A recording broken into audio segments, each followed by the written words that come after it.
On your mark, set.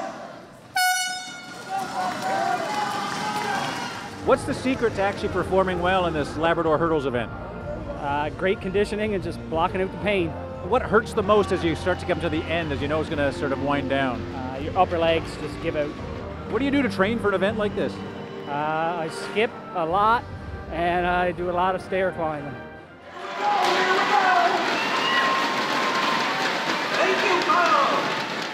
How did you do?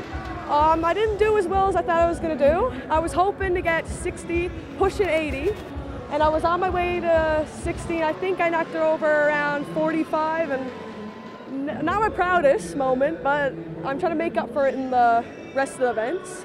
Well, it's pretty good. You just gotta really pace yourself, and you really gotta put your mind to it and just focus on the hurdles and jumping. You gotta like blur everything else out. You just gotta focus on what you're doing. Jeremy, one more, Jeremy, one more.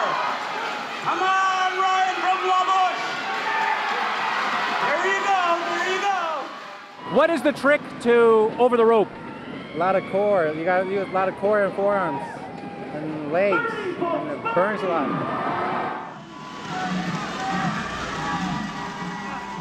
Very painful. I've done it before.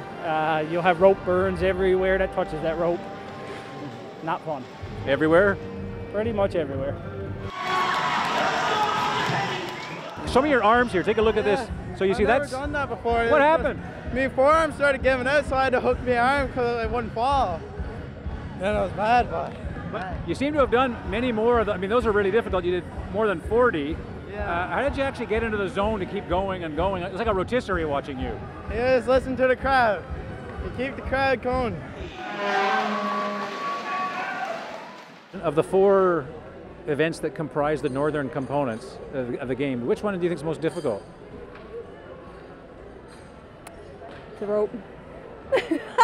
The rope is the most difficult. You had to think about it. They're all difficult, but that one's a beast. I know there's a connection between these sports and Indigenous culture. Can you explain a bit about that?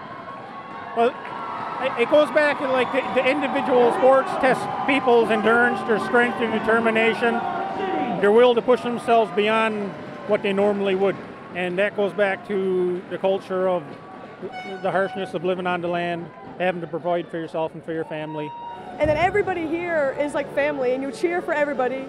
And if they beat you and you're proud for them, like you're happy for them. The crowd is just really uplifting, and everyone is just so nice to each other and sportsmanlike, and everyone got each other's back. The Northern Games, they're all close, but I find this is a close knit, and they're just like sisters and brothers. It's amazing. On your mark, get set.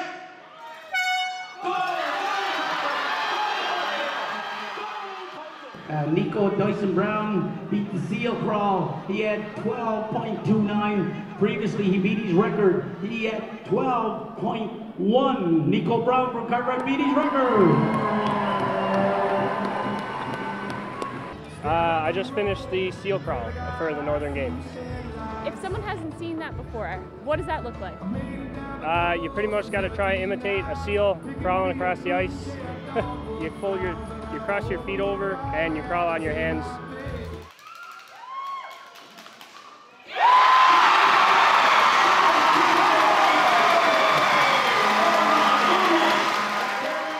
Abby Hanrahan Miller managed to just do something amazing. What did you just do? I kicked 7'2" and broke the record. How do you actually prepare to do something like that? I just practiced jumping a lot at the gym, and I stretched a lot so that my leg was flexible enough to actually hit the seal.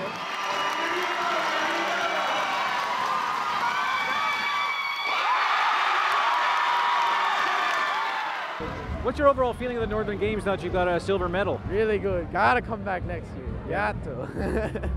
Or next time. One last question for you. I saw you didn't waste a lot of time when you were kind of pumping your hands before you were jumping to get the crowd into it. Yeah. What's the thinking behind that, of trying to get the crowd behind you? The crowd behind you just pumps you up. You gotta have a crowd. There's nothing without a crowd. I wouldn't practice, I could hardly kick that high without a crowd. But a crowd just gives it edge.